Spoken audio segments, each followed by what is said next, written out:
Hello बच्चों, स्वागत है आपका प्यारे से चैनल केमिस्ट्री सखा में। मैं हूं chemistry expert Manoj Sharma. Topic चल रहा है आपका आईयूपीएसी नॉमेनक्लेचर और ये वाला लेक्चर आईयूपीएसी नेमिंग का आखिरी लेक्चर है। इससे पहले आपको 3 लेक्चर्स प्रोवाइड कराए गए हैं आईयूपीएसी नेमिंग के, तो अगर आपने वो देखे हैं तभी आपको ये लेक्चर समझ में आएगा। अगर आपने नहीं देखे हैं तो आप प्लेलिस्ट जनरल ऑर्गेनिक केमिस्ट्री में जाइए, वहाँ पर आपको नॉमेनक्लेचर के लेक्चर्स मिल जाएंगे। लेक्चर नंबर 1 होगा क्लासिफिकेशन ऑफ कार्बन का, 2, 3 और 4 ये होंगे आईयूपीएसी नेमिंग के, और ये एक और हो जाएगा। तो पहले आप उन लेक्चर्स को देख लें, या फिर आप डिस्क्रिप्शन बॉक्स में दिए गए लिंक्स पे जाइए, वहाँ से भी आपको लेक्चर्स मिल जाएंगे।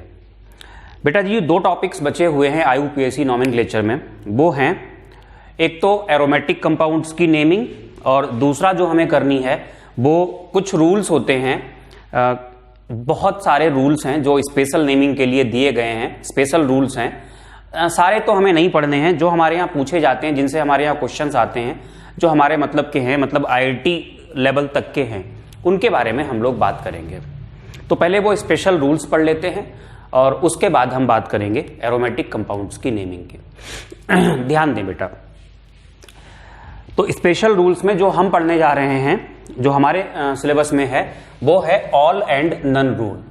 तो देखिए क्या है ऑल एंड नन रूल।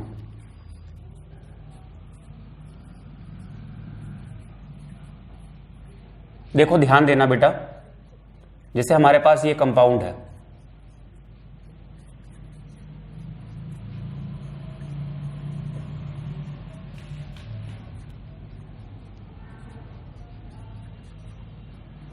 ठीक है, इसकी हमें नेमिंग करनी है। अगर हम पुराने तरीके से इसकी नेमिंग करें तो पुराना तरीका हमारा ये था कि अगर फंक्शनल ग्रुप के पास कार्बन है तो उस कार्बन को हमें चेन में शामिल करना होता था। अब यहाँ पर 3 कार्बोक्सिलिक ग्रुप जुड़े हैं, 2 को तो हम शामिल कर सकते हैं चेन में, लेकिन तीनों को शामिल कर पाना हमारे लिए पॉसिबल नहीं है। तीनों को जब शामिल नहीं कर पाएंगे तो फिर ठीक है भाई, 2 को शामिल कर लो और लॉन्गेस्ट चेन देख लो। तो जब ऐसा किया जाएगा, ये जो मैं आपको नेमिंग करके दिखा रहा हूं, ये ऑल एंड नन रूल से नहीं है, ये जो हम पुराना पढ़ते थे उसी के हिसाब से है। ये हमने चेन सेलेक्ट कर ली, 1, 2, 3, 4, 5, इसको क्या मान लिया गया? ब्रांच। अब अगर हम इसकी नेमिंग करें तो ब्रांच है तो इसको सेकेंडरी प्रीफिक्स से दिखाया जाएगा, तो नाम आएगा 3 पे कार्बोक्सी, फिर आएगा वर्ड रूट पेंटेन 1,5, जो कि लिखना जरूरी नहीं है, डाई ओइक एसिड, ये इसका नाम आया। ये जो हमने आपको नेमिंग कराई है ये पुराने रूल से है, ऑल एंड नन से नहीं है। ठीक है ये भी, लेकिन रूल क्या था आप समझिएगा। जब एक से ज्यादा टाइप के फंक्शनल ग्रुप्स होते हैं, जब हमने आपको नेमिंग कराई थी पिछले लेक्चर में of the compounds having more than 1 types of functional groups, वहां पे कहा गया था जब एक से ज्यादा टाइप के फंक्शनल ग्रुप्स होते हैं तो हम सेकेंडरी सफिक्स यूज करते हैं उसका, जो सीनियर है। ये कार्बोक्सिलिक, मान लो यहां OH होता तो हाइड्रोक्सी यूज करते हैं, तो OH कहता भाई ठीक है कोई बात नहीं, हम जूनियर हैं, आप सीरीज में सीनियर हैं, तो आपका सेकेंडरी सफिक्स ले लिया गया, आपको सम्मान दिया गया, हमें ब्रांच मान लिया गया, कोई बात नहीं। लेकिन यहां तो तीनों फंक्शनल ग्रुप कार्बोक्सिलिक ही हैं। जब तीनों कार्बोक्सिलिक हैं तो भाई ये कह रहा है कि हम भी कार्बोक्सिलिक तुम भी कार्बोक्सिलिक, हमारे साथ ये अन्याय क्यों हो रहा है? तो फिर क्या किया गया, ऐसे केस में एक रूल दिया गया, ऑल एंड नन रूल। उसमें कहा गया when the functional group having carbon, उनके लिए एप्लीकेबल है जहां पे कार्बन होता है, when the functional groups having carbon किसी चेन से डायरेक्टली कम से कम 3 बार या उससे ज्यादा बार अटैच होते हैं, कम से कम 3 बार या उससे ज्यादा बार अटैच होते हैं, या तो सबके कार्बन चेन में आए, सबके आ नहीं सकते, तो फिर किसी का कार्बन चेन में नहीं लेना है। तो क्या किया जाता है यहां पर ऑल एंड नन रूलिंग के अकॉर्डिंग, यहां से हम लिख रहे हैं ऑल एंड नन रूलिंग के according CH2 COOH CH COOH CH2 COOH, मतलब जब एक जैसे फंक्शनल ग्रुप हैं और 3 बार अटैच है तो या तो सबका कार्बन चेन में लो, जो कि हो नहीं सकता, या फिर किसी का मत लो, तो किसी का नहीं लिया गया, किसी का कार्बन चेन में नहीं लिया जाएगा। 1 2 3 अभी भी इसका सेकेंडरी सफिक्स ही यूज होगा, लेकिन अब सेकेंडरी सफिक्स चेंज कर दिया गया। पहले हम यूज करते थे ओइक एसिड, वो तब यूज होता था जब इसका कार्बन चेन में शामिल होता था। अभी इसका कार्बन चेन में शामिल नहीं है, तो इसके लिए जो सेकेंडरी सफिक्स यूज करते हैं वो होता है कार्बोक्सिलिक एसिड। तो इसका जो नाम आएगा वो आएगा प्रोपेन 1,2,3 ट्राई कार्बोक्सिलिक एसिड, ये इसका सेकेंडरी सफिक्स आ जाएगा। तो ये है ऑल एंड नन रूल। तो थोड़ा सा आप लिखो, अभी और आपको बताना है इसमें थोड़ा सा। आप लिखेंगे when the functional group having carbon is directly attached with the chain 3 और मोर टाइम्स, कॉमा लगा के, carbon of the functional group is not involved in the chain and in this case a different secondary suffix is used. Secondary suffix क्या use करेंगे ये आपको लिखा देते हैं यहां पे। तो ये अगर COOH है तो इसके लिए तो अभी हमने बता ही दिया आपको क्या यूज करते हैं,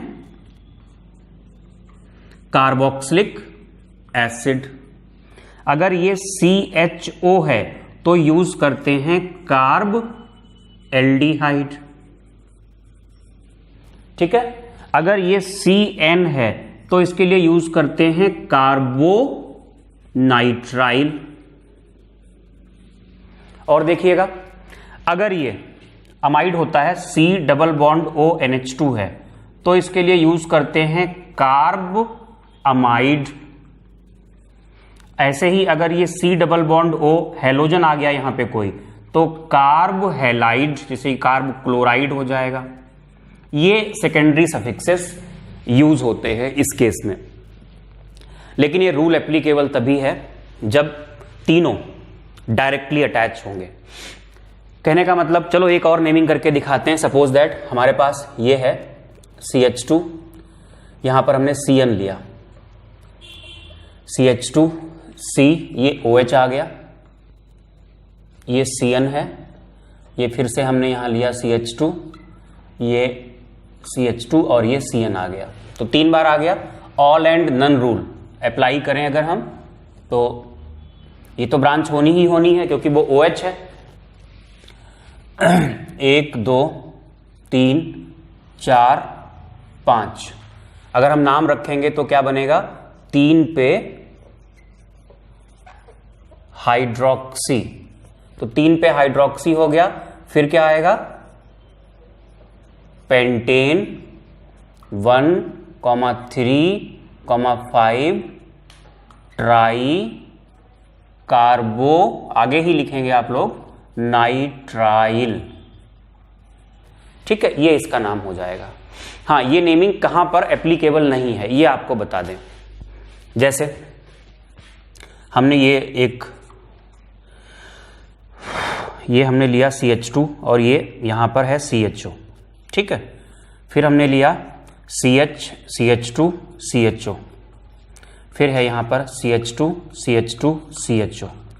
इसकी नेमिंग करनी है बेटा। यहां पर ऐसी कोई चेन सेलेक्ट नहीं की जा सकती जिससे ये CHO डायरेक्टली अटैच हो। जैसे अगर आप यहां से स्टार्ट करोगे तो ये CHO तो डायरेक्टली अटैच होगा, यहां जाओगे ऐसे यहां तक जाओगे तो ये CHO डायरेक्टली आ जाएगा, बट ये वाला CHO डायरेक्टली नहीं आ पाएगा। तो ऑल एंड नन रूल यहां पर नहीं एप्लीकेबल है। तो ध्यान रखें, यहां पर ऑल एंड नन रूल ये एप्लीकेबल नहीं है। यहां पर आपको नेमिंग, जो पुराना हमारा तरीका था, जिस तरीके से हम लोग रखते थे, उसी तरीके से नेमिंग करेंगे। देखिए कैसे, इसमें हम ये कार्बन चेन में शामिल करेंगे। ये लॉन्गेस्ट चेन सेलेक्ट की हमने, काउंटिंग कहीं से भी कर लो, सिमेट्रिकल रखा है हमने, 4 5 6 7, ये ब्रांच होगी बेटा। अगर ये CHO नहीं होता, ये CH3 होता, तो इस ब्रांच को हम कहते हैं मिथाइल। अभी ये ब्रांच कैसी बन गई, कॉम्प्लेक्स, क्योंकि ब्रांच में फंक्शनल ग्रुप आ गया तो कॉम्प्लेक्स ब्रांच बन गई, तो इसको हम कहेंगे एल्डोमिथाइल। तो 4 पे जो ब्रांच है वो कैसी है, कॉम्प्लेक्स है, ब्रैकेट के अंदर क्या कहेंगे इसको, एल्डो मिथाइल, तो ये एल्डोमिथाइल हो गया, ब्रैकेट क्लोज करिए। आगे नाम रखते हैं, 7 कार्बन है, हेप्टेन 1,7 डाई-अल, ये इसका नाम हो जाएगा। ठीक है, तो ये ऑल एंड नन रूल हमने आपको पढ़ाया।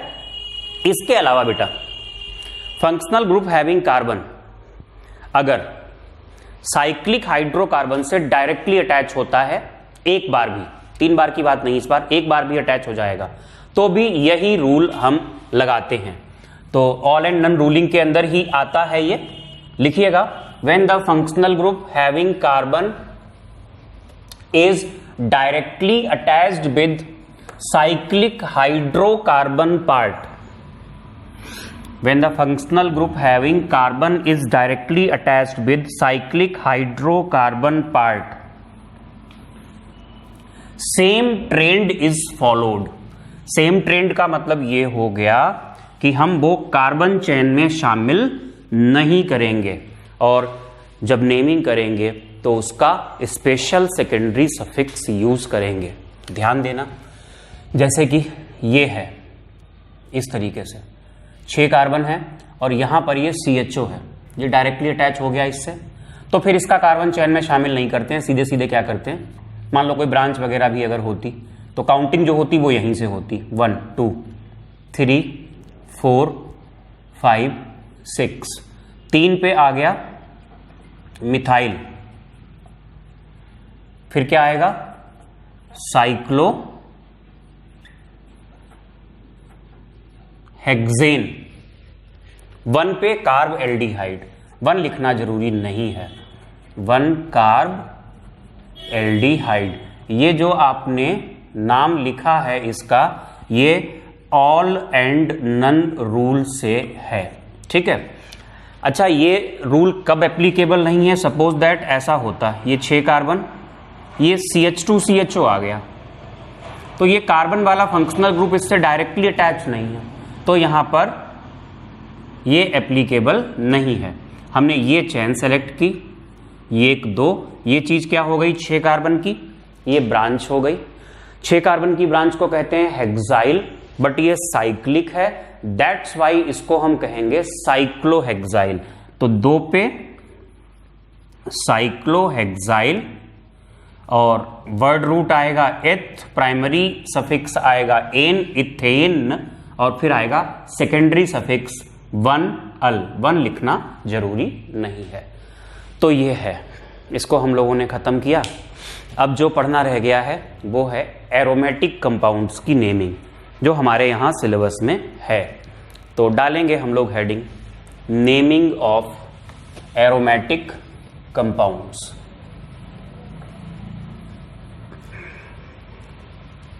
बेटा जब एरोमेटिक कंपाउंड्स की बात होती है तो हमारा जो ध्यान जाता है वो बेंजीन रिंग पे जाता है, बेंजीन रिंग और उसके डेरिवेटिव्स पे जाता है। हालांकि एरोमेटिक कंपाउंड्स बेंजीन के अलावा भी बहुत सारे होते हैं, बेंजीन या उसके डेरिवेटिव्स के अलावा भी बहुत सारे होते हैं, बट हमारा जो ध्यान जाता है वो बेंजीन रिंग पे जाता है, क्योंकि हमारे कोर्स में वो ही है। तो देखो बेटा, जब बेंजीन रिंग की बात की जाए, एरोमेटिक कंपाउंड्स की नेमिंग की बात की जाए, तो ध्यान दीजिएगा, यहां से शुरू करते हैं। ये हमने इसको लिया, ये बेंजीन रिंग होती है। अगर 11th वाले बच्चे भी इस लेक्चर को देख रहे हैं तो उनके लिए बेसिकली बेंजीन रिंग एक नई चीज होती है। 6 कार्बन की रिंग होती है, ऑल्टरनेटिवली ये डबल बॉन्ड्स होते हैं। इसको ऐसे भी दिखाते हैं, इस तरीके से। अगर इसका नाम आप रखोगे, पूरा रूल लगाओगे, तो ऐसे 1 2 3 4 5 6 करके ये काउंटिंग करनी पड़ेगी। होगा क्या, फिर इसका नाम आएगा cyclo hexa 1,3,5 triene. But IUPAC ने कहा इतने झंझट में नहीं पड़ते हैं, इसका नाम बेंजीन चल रहा है, बेंजीन ही एक्सेप्ट कर लिया गया। तो IUPAC ने इसका नाम क्या एक्सेप्ट कर लिया, बेंजीन। ध्यान देते रहिएगा, ये हमने आपको पहला दूसरा क्या डालना, कंटिन्यू रखते हैं। अब हम क्या करते हैं, बेंजीन के हाइड्रोकार्बन डेरिवेटिव लेते हैं। देखो बेटा, बेंजीन में होता क्या है, हर जगह CH होता है, 6 कार्बन होते हैं और हर कार्बन के साथ एक हाइड्रोजन होता है। तो हाइड्रोजन को हटा के हम यहां पर इस तरीके से मान लो ये मिथाइल ले आए, ये बेंजीन रिंग तो है ही है, तो इसका नाम क्या आएगा भाई? मिथाइल है तो इसको हम क्या कहेंगे? 1 मिथाइल बेंजीन, मिथाइल बेंजीन, इस तरीके से। इसका एक कॉमन नेम है, वो IUPAC नहीं है, जो कि चलता है, जो है टॉलीन, ठीक है, लेकिन कॉमन नेम है। और आगे अगर हम बढ़ें तो मान लीजिए ये मिथाइल है और यहां पर हमने जो ग्रुप लगाया वो इथाइल है, तो इथाइल को हम प्रिफर करेंगे। 1 2 3 नाम क्या आएगा? 1 इथाइल, 3 मिथाइल। आप आगे ही कंटिन्यू करिएगा, आगे क्या आ जाएगा? बेंजीन, इस तरीके से। थोड़ा सा और देखते हैं, आगे बढ़ते हैं। मान लो ये बेंजीन रिंग है, ये बेंजीन रिंग है और यहां पर CH2 CH double bond CH2 है, मतलब जो हाइड्रोकार्बन पार्ट अटैच है वहां पे मल्टीपल बॉन्ड आ गया। तो बेटा इस केस में ये ब्रांच हो जाती है, ये चीज क्या होती है? ये ब्रांच होती है, और जो चेन का सिलेक्शन होता है वो डबल बॉन्ड के अकॉर्डिंग होता है। तो इस तरीके से जो ब्रांच है, इस ब्रांच का नाम होता है, इस ब्रांच C6H5 होती है, इसमें 6 कार्बन होते हैं, 5 हाइड्रोजन, ये होती है ब्रांच C6H5, इसका नाम होता है फिनाइल। तो जब हम थोड़ा सा हम आइडिया देंगे आपको हाइड्रोकार्बन ब्रांचेस की नेमिंग का, तो इसका नाम जो आएगा वो आएगा 3 फिनाइल और prop 1 इन, ऐसे करके। तो ध्यान रखें कि अगर यहां डबल बॉन्ड आ गया ब्रांच वगैरह में, सॉरी बेंजीन डेरिवेटिव हाइड्रोकार्बन में, तो फिर यहां पर इसको बेंजीन रिंग को हम क्या मानते हैं? ब्रांच मानते हैं। चलिए थोड़ा सा और आगे बढ़ते हैं, बहुत ज्यादा टाइम इसमें लगना नहीं है। मान लो यहां पर OH आ गया, तो IUPAC ने इसका नाम फिनॉल माना है, और जब एक से ज्यादा OH आते हैं तो लोचा है, ऐसे करके OH हैं, थोड़ा चेंज कर लेते हैं OH की पोजीशन को। तो ऐसे केस में फिर काउंटिंग करते हैं, 3 4, वो बेंजीन तो रहेगी। तो क्या बोलेंगे? इसका नाम रखा गया बेंजीन 1,2,4 ट्राईऑल, ये नाम रखा जाता है अगर एक से ज्यादा OH ग्रुप्स होते हैं। और अगर हम आगे बढ़ें, यहां पे देख लें, जैसे ये बेंजीन रिंग और यहां हमने ग्रुप लगा दिया CHO, दिख रहा होगा होपफुली, थोड़ा नीचे कर लेते हैं अगर नहीं दिख रहा है तो। अगर यहां पर ग्रुप आ गया CHO, तो इसको नाम जो दिया गया वो बेंजेल्डिहाइड दिया गया, और IUPAC ने इसको जो एक्सेप्ट किया हम वही लिख रहे हैं, जो कॉमन नेम है वो हम अलग से बता देते हैं आपको। अगर यहां COOH आ गया तो इसे हम कहते हैं बेंजोइक एसिड। ऐसे ही यहां पर अगर CN आ गया तो इसे हम कहते हैं बेंजीन कार्बो, आगे ही लिखेंगे आप लोग नाइट्राइल। ऐसे ही बेटा अगर यहां पर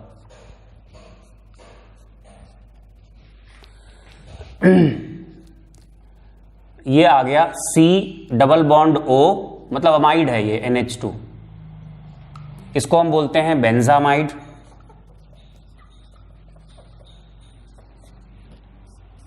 ऐसे ही अगर यहां पर एसिड हैलाइड ये हमने बनाया, इसको हम बोलते हैं बेंजोइल क्लोराइड।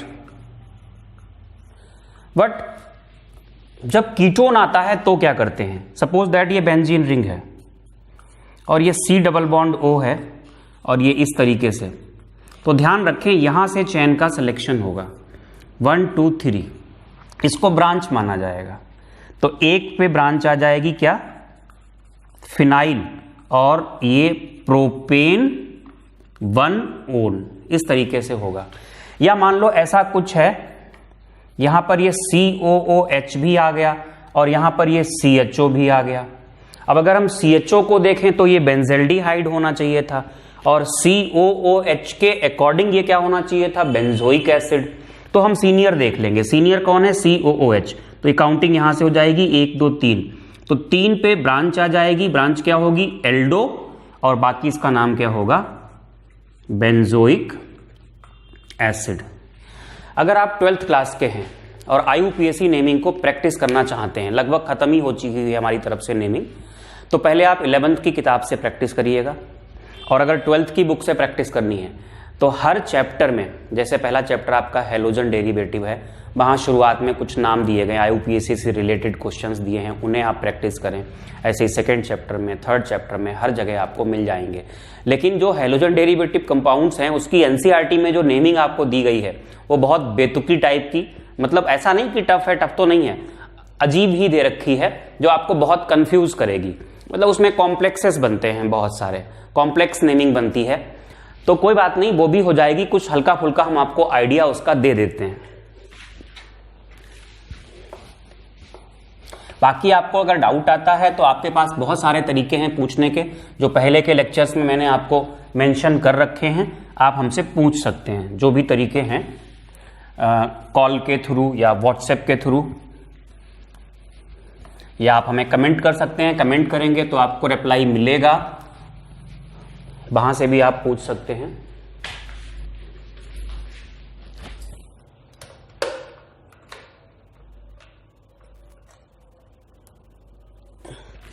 हाँ बेटा, तो देखिए हम कुछ एग्जाम्पल्स लेते हैं। सपोज दैट ये कार्बन है या ये चेन है, यहां पर ये 3 क्लोरीन अटैच है और यहां पर फिर से एक क्लोरीन है। यहां पर हमने लगा दी बेंजीन रिंग। बेंजीन रिंग, चलो ये इधर क्लोरीन ले लें, बेंजीन रिंग नीचे लगा देंगे। ये बेंजीन रिंग लगाई और उसमें भी हमने लगा दिए, ये क्लोरीन लगाया, यहां क्लोरीन लगाया, एक और लगा दी बेंजीन रिंग, बिल्कुल सेम इसी तरीके से यहां क्लोरीन लगाया और यहां क्लोरीन लगाया। तो इसका नाम हमें रखना है। वैसे भी यहां पर ब्रांचिंग ज्यादा हो गई, इसमें जो मेन ये वाली चेन है इसमें, तो यही मेन चेन सेलेक्ट की जाएगी और जो काउंटिंग होगी, चाहे यहां से करें आप यहां से करें, लोएस्ट सेट तो सेम बनेगा। यहां से कर लेंगे हम लोग, क्योंकि अल्फाबेटिकली प्रेफरेंस मिल जाएगा ग्रुप्स को। बेटा ये ब्रांच, ये ब्रांच, ये ब्रांच और ये ब्रांच, ये तो ब्रांचेज आ गई ऐसे इस तरीके से।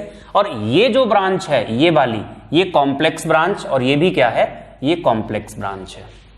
ध्यान देना नाम कैसे रखा जाएगा इसका।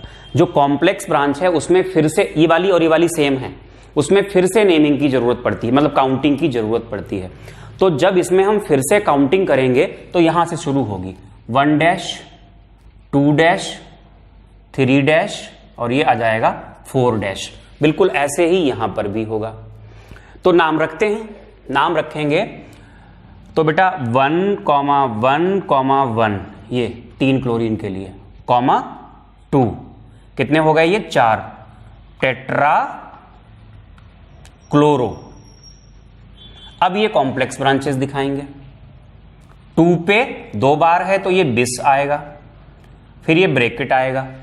बेटा शुरू करते हैं ब्रैकेट में।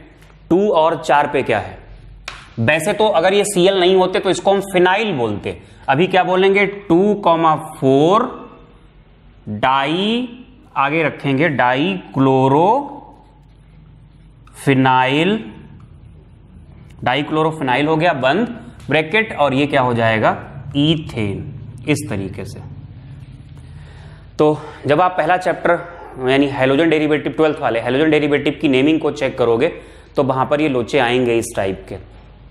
वहां ऑर्थो मेटा पैरा करके भी दिया है और आपसे कहा, नाम लिख के दे दिया आपको और आपसे कहा इसका स्ट्रक्चर बना के दिखाओ। तो एक चीज ये भी याद रखना, अगर आपको नहीं पता है तो, वैसे आपको पता होगा, मैं तो आपको पढ़ाऊंगा ही IUPAC नेमिंग के बाद। यहां अगर कोई ग्रुप अटैच है तो ग्रुप के रेस्पेक्ट में इस वाली पोजीशन को हम लोग कहते हैं ऑर्थो पोजीशन, जिसको जनरली O से दिखा देते हैं। और ये भी पोजीशन जो होती है इसका नाम भी क्या होता है ऑर्थो, 1 या ऑर्थो। ये वाली पोजीशन होती है मेटा और ये भी क्या होती है मेटा, और ये जो पोजीशन होगी ये नीचे वाली, इसको हम कहते हैं पैरा पोजीशन। तो ये इस तरीके से एरोमेटिक की नेमिंग हो जाएगी। एक काम और करते हैं नेमिंग में, कुछ हाइड्रोकार्बन ग्रुप्स के कॉमन नेम होते हैं, उनका भी हम आपको आइडिया दे देते हैं थोड़ा सा, और फिर हम अपना ये टॉपिक जो IUPAC नेमिंग वाला है उसको खत्म कर लेते हैं। तो आपकी जो हेडिंग पड़ेगी लास्ट में वो होगी common name of few hydrocarbon branches. कुछ हाइड्रोकार्बन ब्रांचेज होती हैं, उनके कुछ कॉमन नेम दिए गए हैं, वो कॉमन नेम भी IUPAC में कई बार आपको दिख जाएंगे, तो वो हम आपको बताने वाले हैं यहां पे।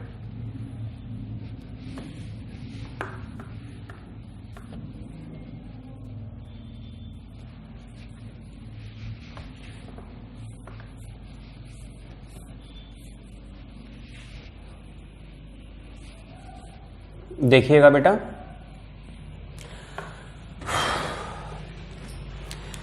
जैसे अगर स्ट्रेट नंबर 1 देखिए, इसको हम बोलते हैं नॉर्मल एल्काइल,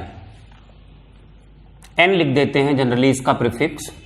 अगर ये ऐसी कोई ब्रांच है जो स्ट्रेट चेन है बिल्कुल, जिसमें फिर से कोई ब्रांचिंग नहीं है, इस तरीके से ये 3 कार्बन की ब्रांच है जो कि स्ट्रेट चेन है, तो इसका जो नाम रखा जाएगा वो होगा नॉर्मल N प्रोपाइल।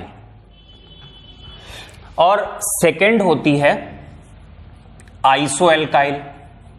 आइसो कब लगाते हैं जरा समझिएगा, एक एंड तो ऐसा बनना चाहिए, ये तो होना ही चाहिए, उसके बाद ये CH2 ये n टाइम्स तक रन कर सकता है, n की वैल्यू 0, 1, 2 एंड सो ऑन, ये पॉसिबल है।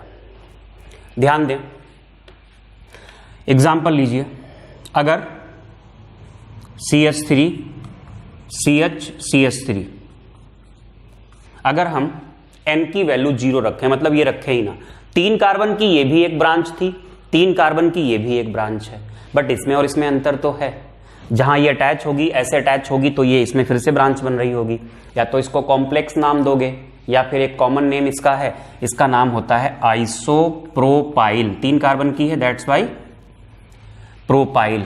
और एग्जाम्पल देख लो आप,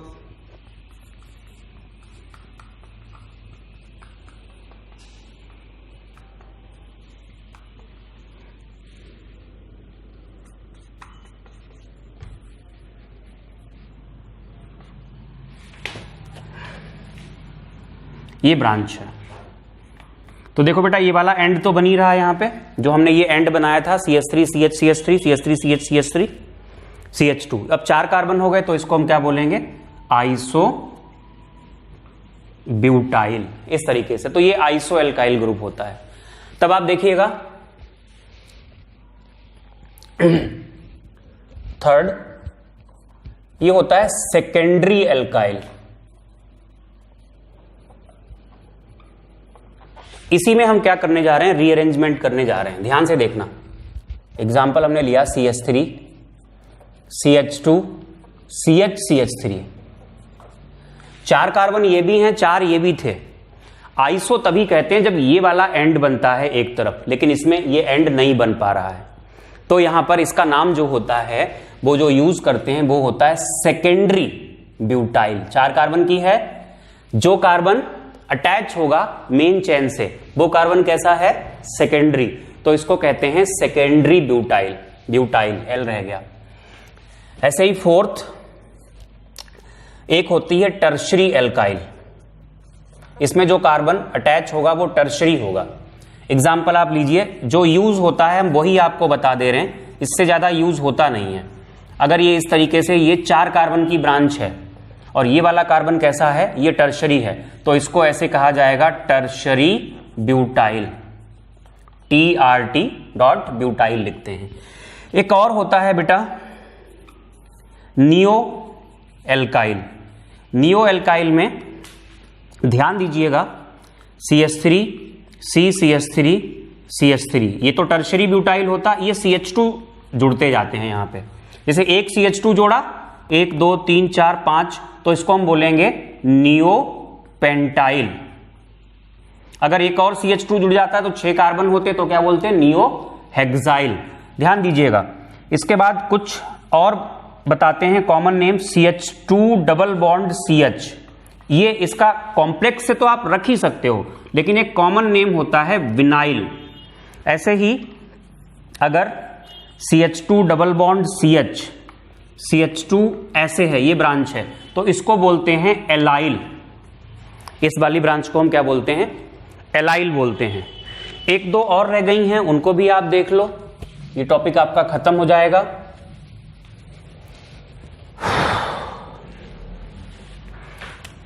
ये ब्रांच अगर है बेंजीन रिंग वाली इस तरीके से, ये, या इसको हम बोलेंगे C6H5, तो इसको अभी भी पढ़ाया था आपको हमने, क्या बोलते हैं? फिनाइल।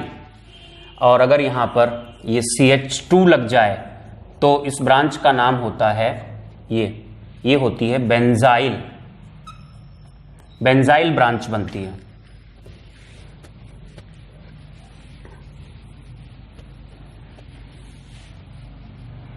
अगर ये बाईवैलेंट है, मतलब CH और 2 वैलेंसी है, कहीं पे डबल बॉन्ड वगैरह से अटैच है, तो इसका नाम होता है बेंजल। और अगर ये ट्राईवैलेंट है कार्बन इस तरीके से, तो इसका नाम होता है बेंजो। तो ये बेटा कुछ हाइड्रोकार्बन ब्रांचेज होती हैं जिसका आपके यहाँ यूज होगा। फिलहाल ये टॉपिक मैं अपनी तरफ से बंद कर रहा हूँ, लेकिन ये टॉपिक आपका क्लियर या कहना चाहिए कि कंप्लीट तभी हो पाएगा जब आप प्रैक्टिस करोगे। तो आपको प्रैक्टिस की ज़रूरत है, प्रैक्टिस आप करें, कहीं से भी करें। और मुझे जो थोड़ी ज़रूरत है वो सपोर्ट करने के लिए आप चैनल को सब्सक्राइब कीजिए और शेयर कीजिए। पसंद आते हैं तो वीडियो लेक्चर्स को लाइक कीजिए। नेक्स्ट लेक्चर में हम लोग मिलेंगे। ये GOC 1 आप लोगों के लिए ख़त्म हो गया। जो नेक्स्ट लेक्चर आएगा उसमें इलेक्ट्रॉनिक इफेक्ट्स को हम लोग पढ़ेंगे, जैसे इंडक्टिव होता है, मीजोमेरिक होता है। एक लेक्चर में तो ऑब्वियस सी बात है नहीं हो पाएगा। एक लेक्चर में इंडक्टिव हम लोग पढ़ेंगे, फिर मीजोमेरिक के 2 लेक्चर्स बनेंगे, ऐसे करके एक हाइपर कॉन्जुगेशन का बनेगा, उनको हम लोग पढ़ेंगे और उनके एप्लीकेशंस को हम लोग पढ़ेंगे। तो सपोर्ट करते रहिए, शेयर करते रहिए। Thank you for watching.